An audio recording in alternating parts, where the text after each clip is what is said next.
네, 경제 소식을 빠르고 친절하게 전달해 드립니다. 오늘 굿모닝 경제는 이정환 한양대학교 경제금융대학 교수와 함께합니다. 교수님 어서 오세요. 네, 교수님, 정부가 신규 택지를 이번에 선정을 했잖아요. 총평을 좀 말씀해 주시죠. 일단 5개의 지구에 선정을 했습니다. 지금 경기 구리, 오산, 그리고 용인, 청주, 제주 이렇게 선정을 했는데 기본적으로 이 선정 자체는 이제 산업에 밀접한 데를 일단 선정했다라고 말씀드릴 수 있을 것 같습니다. 일단 오산하고 용인 이 부분은 흔히 말하는 지금 용인 반도체 클러스터랑 굉장히 밀접한 지구고요. 그다음에 이제 GTX 같은 것들이 연결되어 있는 사업이라 결국은 뭐 산업단지 배후지에 주택지를 건설한다라고 보시면 될 것 같고 구리 토평 같은 경우에는 어떻게 보면 서울의 근교 굉장히 가깝죠. 가까운 데에서 이제 서울에 대한 주택 수요를 조금 옮기는 이런 과정이라고 보시면 될 것 같습니다. 그다음에 이제 충북 청주와 같은 경우에는 SK 하이닉스와 밀접한 지역이라 이쪽에 어떻게 보면 또 배후지를 건설한다는 걸 볼 수 있겠고요. 마지막 제주 같은 경우에는 이제 제주가 수소시티, 뭐 그린 산업 개발을 한다라고 이야기했는데 이 지역을 주거 허브로 삼아서 공장 같은 것을 개발하겠다. 제주가 이제 관광 도시에 관광의 이미지가 굉장히 강한데 이 관광의 이미지를 탈피하고 친환경 도시를 건축하려고 하고 있습니다. 그렇기 위해서 이쪽 동부 쪽에 산업단지를 개발하려고 하는데 이쪽에 배후지로서 역할을 하는 이런 단계다라고 보시면 될 것 같습니다. 그래서 아까 말씀드린 것처럼 전반적으로는 산업단지와 굉장한 밀접한 관련들이 있다. 용인 반도체 클러스터, 하이닉스, 그다음에 이제 제주의 어떤 산업단지랑 관련이 있고요. 그다음에 구리 토평 같은 경우에는 입지가 좋다 보니까 이제 서울의 어떤 주택 수요를 좀 옮기려는 이러한 역할을 하고 있다라고 보시면 될 것 같습니다. 지금 윤석열 정부의 3번째 신규 공공택지 발표거든요. 그런데 이제 고금리 그리고 시공비 상승으로 내년 이후에 주택 공급 부족 우려가 안 그래도 지금 커지고 있는 상황인데 당장에 좀 그 우려가 해소될 걸로 보십니까? 사실 이제 당장의 해소는 좀 어렵다고 보고요. 이제 주택 공급이 안 되고 있다는 것은 뭐 최근에 인허가가 작년에 비해서 반밖에 안 되고, 그다음에 이제 진짜 시공 같은 것은 한 20%밖에 안 된다라는 얘기들이 굉장히 많이 나오고 있습니다. 네. 그것은 사실 아무래도 주택이란 것은 분양이 제일 중요한데, 아무래도 고금리다 보고, 특히나 최근에 이제 공사비가 한 30%가량 올랐다라고 이야기를 많이 합니다. 그러니까 코로나 시작에 비해서 뭐 2023년 기준으로 봤을 때는 공사비가 30%가량 올리면서 단가는 올라갔는데 분양성이 좀 불안한 경우에는 사실은 이른바 건축 사업을 하기가 굉장히 어렵거든요. 특히나 민간에서 이런 공급을 하려고 그러면 아까 말씀드린 대로 분양성이 중요한데 조금 고금리 때문에 좀 위태위태한 상황이다. 또 부동산 PF들이 기존에 벌려놓은 것들이 있어서 이것을 처리해야 되는데 이거 역시 좀 불안한 상황이기 때문에 민간 공급이 좀 어려운 상황인 건 맞습니다. 그렇기 때문에 2024년, 2025년 특히 이제 주택 공급이 부족하지 않을까라고 많이들 예측을 하고 있고요. 그렇기 때문에 이제 지금 어떻게 보면은 3번째 택지 분양 지구를 택지 개발 지구를 이야기하면서 공급에 대한 논의를 하고 있다라고 보시면 될 것 같습니다. 그렇지만 아무래도 지금 이게 택지 개발 지구로 지정이 된다고 할지라도 그다음에 보통 수용을 하고 인허가 받고 인허가 이후에 또 공사를 해야 되기 때문에 이 지금 지정된 것은 한 뭐 짧게는 6, 7년, 뭐 길게는 10년까지 보는 작업이긴 하거든요. 그렇다는 이야기는 단기간에 어떻게 주택 공급 우려를 해소하기는 어렵다라고 뭐 일단 말씀드릴 수 있겠습니다. 그럼에도 불구하고 지금 이것을 해야 되는 것은 결국 사람이 주택을 사는 것은 단기의 이슈이기도 하지만 장기의 이슈이기도 하거든요. 결국 오래 꼭 안 사더라도 그리고 추후에 이게 집이 많이 공급될 것이라는 기대감이 있으면 굳이 오래를 안 사고 임대나 뭐 전세 같은 것에 들어가면서 사람들이 주택 생활, 주거 생활을 할 수가 있기 때문에 지금부터 많이 이제 주택 공급을 하겠다라는 시그널을 정확하게 주고 이것을 우리가 계획대로 이행하겠다라는 시그널을 주는 것은 굉장히 중요한 이슈라고 생각을 하고 있습니다. 이 말씀하신 대로 보면 이 2030년 이후에나 좀 사업이 가시화될 것으로 좀 보이네요. 교수님께서 말씀하신 대로라면. 지금 보면 3기 신도시 등 그동안에 계획됐던 공급 계획도 지체가 되는 상황입니다. 이번 택지 부족보다도 계획 물량이 일정대로 안 나오는 게 더 큰 문제가 아니냐 이런 지적이 있는데 교수님께서는 어떻게 생각하십니까? 사실은 아까 말씀드린 거 비슷한 내용이라고 할 수 있겠습니다. 이제 공급이 정확하게 스케줄들이 나와야 사람들이 집을 살 시점을 정하거든요. 그러니까 집이란 것은 거의 생애 한두 번밖에 뭐 많이 산다라고 뭐 더 살 수도 있지만 생애 한두 번 사는 굉장히 중요한 결정이고요. 굉장히 중요한 결정이기 때문에 가격, 입지, 교통 모든 것을 평가하면서 사실 살 수밖에 없습니다. 그렇기 때문에 공급이 올해 얼만큼, 내년 얼만큼, 내후년 얼만큼이니까 내가 전세 계약을 몇 년 이상 살고 이때 분양하면 신청을 해서 내가 들어가겠다라는 사실 플랜이 나와야 되거든요. 이런 플랜을 줘야 되는데 사실 최근에 이제 3기 신도시가 조금 늦어지고 있다라는 이야기를 많이 하고 있습니다. 3기 신도시가 뭐 특히나 이제 토지 수용 과정에서 좀 시간이 걸리면서 1년, 2년씩 늦춰지는 것이 아니냐. 그래서 뭐 2024년, 뭐 좀 빠르면 2025년쯤에 공급을 하려고 그랬는데 최대한 빨라도 2026년, 뭐 늦는 데는 2028년부터 시작하겠다는 이야기들이 나오면서 좀 속도가 늦어진 게 아니냐라는 우려가 계속 나오고 있고요. 그렇기 때문에 계획대로 이행하는 것들, 계획대로 이행하도록 최대한 정부가 노력하는 것들. 그리고 아까 말씀드린 대로 민간에서 지금 공급이 굉장히 부족할 수밖에 없는 상황이거든요. 민간은 분양성이 중요한 것이고 분양성 자체가 공급 가격 인상, 그리고 고금리로 인해서 굉장히 안 좋아진 상태이기 때문에 정부에서 적극적으로 이런 토지 공급에 대한 시그널을 주고 개발에 대한 시그널을 주고 그리고 주택을 살 수 있는 시점이 언제인지 시그널을 확실하게 주면서 단기적으로 주택 수요가 늘면서 가격을 폭증시키는 그리고 또 한번 가격이 폭등하게 되면은 가라앉지가 잘 않습니다. 특히나 이제 수도권 같은 지역은 늘 집값이 올라간다라는 기대감들이 있기 때문에 단기적으로 한번 가격이 올랐을 때 또 가격을 가라앉히려면은 굉장한 어떤 시간이 걸리거든요. 그렇기 때문에 이제 공급 관리를 철저하게 하고 그다음에 이제 이런 공급을 뒷받침하기 위한 인프라, 교육 인프라라든지 교통망 인프라들을 제대로 갖춰가지고 안정적으로 주택을 살 수 있다. 그리고 늘 원하면 내 원하는 시점에 주택을 언제든지 공급받을 수 있다라는 이런 기대감을 심어주는 게 가장 중요하다고 말씀드릴 수 있겠습니다.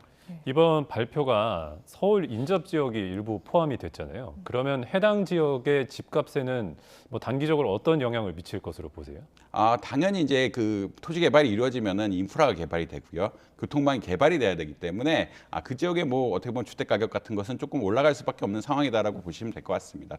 그렇지만 이제 이렇게 토지 개발지구 같은 경우에는 강제 수용 같은 것도 일어나기 때문에 뭐 전반적으로 봤을 때 그러니까 일반적 강제 수용이 되지 않는 경우보다는 훨씬 뭐 비교적 안정적인 차원에서 가격을 유지하면서 공급을 할 수 있는 건 맞고요. 그렇지만 이제 주위의 민간 지역이 어떤 주택 가격이 올라간다든지 하는 것은 뭐 일반적으로 예측될 수 있는 현상이라고 보시면 될 것 같습니다.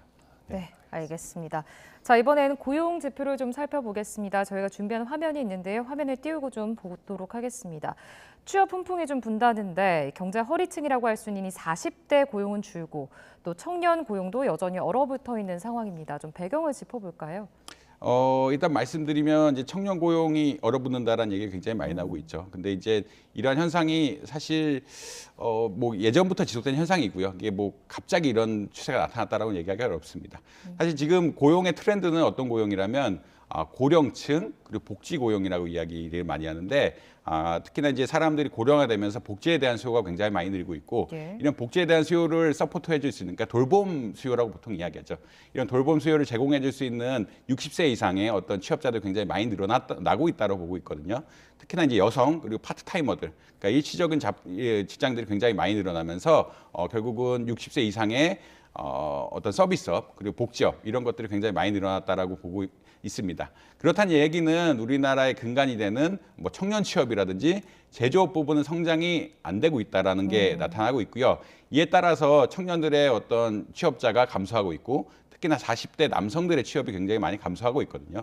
그렇다는 이야기는 결국 어떤 이야기냐면 우리가 제조업 부분, 그러니까 사실은 경제 성장의 동력은 제조업이고 보다 좋은 일자리는 제조업이라고 보통 이야기를 하는데 이 부분은 위축이 되고 있고 나의 이제 사회가 고령화되다 보니까 고령화에 따른 돌봄 수요에 따라서 이제 60대 여성 파트타임 이런 일자리들이 굉장히 많이 늘어나고 있어서 사실 일자리의 질 자체는 지금 고용률 자체는 굉장히 좋은 상태이긴 하지만 일자리의 질 자체에 대해서는 사실 조금 의구심이 드는 게 많이 이런 상황이다라고 보시면 될 것 같습니다. 아까 이제 저희가 준비한 화면이 통계청이 15일 발표한 2023년 10월 고용 동향입니다. 지난달 전체 취업자 수는 전년 동월 대비 34만 6천 명. 그리고 8월 이후에 3달 연속 증가세인데 결국에 이런 지표와 교수님께서 말씀하신 걸 종합해 보면 고령화에 따른 복지 수요 확대 외에는 지금 별다른 일자리가 창출되지 못하고 있다. 이렇게 좀 보면 될까요? 일단은 아까 말씀드린 코어는 제조업 직장인데요. 네. 제조업 직장이고 좀 큰 제조업에서 고용이 일어나야 사실 우리가 좋은 일자리를 좋은 일자리를 차지한다고 이야기하죠. 왜냐하면 기본적으로 경제는 규모의 경제로 보통 이야기하는데 소규모 사업장의 경우에는 흔히 말하는 생산성이 낮습니다. 생산성이 낮다는 것은 아무래도 재료를 산다든지 운영을 한다든지 비효율이 발생할 수밖에 없기 때문에 생산성이 낮다라고 생각을 하고 있고요. 그렇다는 이야기는 뭐 우리나라가 어떻게 보자면 이런 큰 기업들, 그나마 중소기업 혹은 중견기업이라 보통 이야기를 많이 하는데 기준은 보통 300인 이상 사업장입니다. 300인 이상 사업장이 오히려 늘지 않고 있다. 전체 비중으로 봤을 때는 더 줄어들고 있다는 이야기를 굉장히 많이 하고 있거든요. 그러니까 이제 그 말은 이제 소규모 사업장은 늘어나는데 300인 사업장의 어떤 비중들은 그렇게 늘어나고 그러니까 그 성장세는 작다라고 일단 말씀드릴 수 있겠습니다. 그렇기 때문에 이제 300인 이상 사업장의 비중이 그렇게 늘어나고 있지 않기 때문에 대규모 공채가 줄어들 수밖에 없습니다. 그러니까 결국은 사람이 많은 데가 있어야 공채 같은 것도 많이 뽑고 이렇게 공채가 많이 뽑혀야 좋은 일자리로 가면서 오랫동안 일을 할 수가 있는데 그런 일자리가 좀 줄어든다라고 많이 보고 있는 것 같고요. 흔히 말해서 요새 이중 노동 시장이라고 많이 이야기를 하는데 이런 300인 이상 큰 대기업에 대해서 성장세가 좀 줄어들고 있고 오히려 서비스업, 자영업 그리고 작은 기업 이런 데에 대한 어떤 뭐 기업들만 늘어나면서 고용 창출에 부정적인 영향을 주고 있다. 오히려 이런 이야기를 할 수밖에 없는 상황이라 보시면 될 것 같습니다. 그리고 아무래도 이제 작은 기업들은 수익성이 낮기 때문에 임금을 적게 들 수밖에 없고 그렇다고 해서 이제 이런 작은 기업들로 가면은 향후 흔히 말하는 사다리 이동이라고 이야기하는데 좋은 대기업으로 갈 확률 역시 굉장히 적어들게 됩니다. 그렇기 때문에 청년들이 사실 이쪽으로 잘 갈 수가 없거든요. 일단 가게 되면은 앞으로 미래가 잘 안 보인다는 이야기를 할 정도로 흔히 말하는 취업의 사다리가 되면서 중소기업에 있더라도 대기업으로 갈 수가 있는데 자꾸만 이런 격차가 벌어지면서 기술 격차 역시 굉장히 많이 벌어진 상황이고요. 이렇게 기술 격차가 많이 벌어지게 되면은 중소기업에서 배울 수 있는 기술이 한정적이고 이것을 가지고 이동할 수 없는 이런 상황들이 발생을 하기 때문에 굉장히 좀 심각한 문제가 되고 있다라고 아마 보실 수 있을 것 같습니다. 그리고 이 트렌드가 사실 고착화되고 있다라고 이야기 많이 하는데 사실 이 청년 취업에 대한 문제는 2000년대 초반, 2010년대부터 굉장히 많이 나고 있는데 이것이 보다 심화되고 있는 것이 뭐 우리 경제의 문제다라고 아마 이해하실 수 있을 것 같습니다.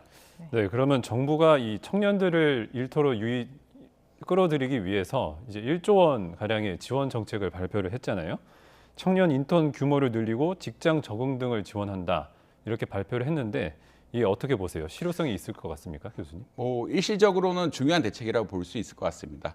또 청년 구직의 문제는 한번 일자리를 못 잡게 되면, 흔히 말하는 경력이 끊기게 되면은 다시 이력서를 낼 때 굉장한 부담으로 작용을 하거든요. 왜냐하면 이력서들이 꽉꽉 차 있어야 그러니까 A 시점에서 무슨 일을 하고 B 시점에 어떤 일을 하고 이런 것도 쭉 연결이 되면서 나의 취업에 진행을 가야 되는데 한순간 빠져버리게 되면 1년 이상 놀았다든지 이렇게 되면은 사실 다음 경력을 회복하기가 굉장히 어렵습니다. 이렇기 때문에 이런 것을 막는 어떻게 보면은 중간 다리로서 공공 일자리라든지 정부에 대한 일자리 늘리겠다라는 이야기를 하고 있고요. 그다음에 구직에 대한 어떤 경험 프로그램 사실 한번 이렇게 일자리를 포기하게 되면은 굉장히 이제 스트레스를 많이 받게 되거든요. 이 스트레스에 대한 어떤 치료책 같은 것도 내면서 그 인턴에 대한 수요를 늘리고 이런 어떻게 보면은 이런 취업에 대한 스트레스를 좀 줄여드는 이런 방향으로 가고 있다라고는 아마 이해하실 수 있을 것 같습니다. 결국은 일시적으로는 어쩔 수 없이 지금 청년층들에 대한 구직이 줄어들게 된다라고 하면은 이게 장기적으로 문제가 될 수 있고 이분들은 특히 이제 경력 단절이 크게 작용할 수 있는 사실 이유가 없으면 경력 단절이 안 되거든요. 사실 조금 이제 나이가 드신 분들은 몸이 아프다든지 뭐 육아 때문에 경력 단절이 됐다라 그러면 이제 충분한 이유가 되는데 청년층이 경력 단절하는 것은 굉장히 큰 타격이기 때문에 이런 것을 서포트해 준 시스템을 만들고 있다라고 아마 이해하시면 될 것 같습니다. 네. 이렇게 방금도 잠깐 말씀하셨는데 우리 청년 장기적으로 청년 실업이 계속 이어진다면 좀 우리 경제 성장 동력에도 악영향이지 않겠습니까? 장기적으로 봤을 때. 이게 청년 실업의 문제의 결국 원인이 중요한 것인데 우리나라 경제의 잠재 성장률이 많이 떨어진다는 이야기를 많이 하고 있습니다. 그것은 어떤 거냐면 결국 아까 이야기한 대로 큰 기업들이 제대로 안 커서 그렇거든요. 300인 이상 기업들의 비중이 많이 늘어나면 많이 늘어날수록 뭐 서비스업, 제조업 가리지 않고 이런 데서 많이 늘어나면 늘어날수록 젊은 층의 어떤 취업 기회도 활발해지고 취업 기회가 늘어나면서 오히려 사회가 건강해지는 이런 발상이 될 수가 있는데 지금 상황이 계속 큰 기업들이 늘지 않고 작은 기업들만 늘어나는 상황이라 경제가 굉장히 문제가 많다라고 많이 평가를 하고 있습니다. 결국 이렇기 때문에 일자리에 대한 미스매치라고 이야기하죠. 큰 기업에서 일을 해야 장기적으로 좋은 직장을 갖고 보너스도 많이 받고 하는데 자꾸 이제 작은 기업에 대한 일자리들만 나오니까 이게 문제가 되고 있습니다. 그렇기 때문에 결국은 정부의 방향성 자체가 오히려 이제 청년 어떤 고용이라는 것은 이러한 것의 현상이고요. 아무래도 큰 기업이 나오지 않으면은 계속 청년 고용의 문제는 일어날 수밖에 없다는 것을 어떻게 보면 인지를 하고 결국 기업을 키우는 정책으로 가야 되는 게 사실 원론적인 정책이다라고 보시면 될 것 같습니다. 물론 지금 일시적으로 이런 청년 일자리, 청년 인턴제를 고용하는 것은 타당한 일이긴 하지만 근본적으로는 큰 기업들, 그러니까 300인 이상 기업들이 늘어나야 우리나라가 이제 일본이나 미국에 비해서도 300인 이상 기업 비중이 굉장히 낮거든요.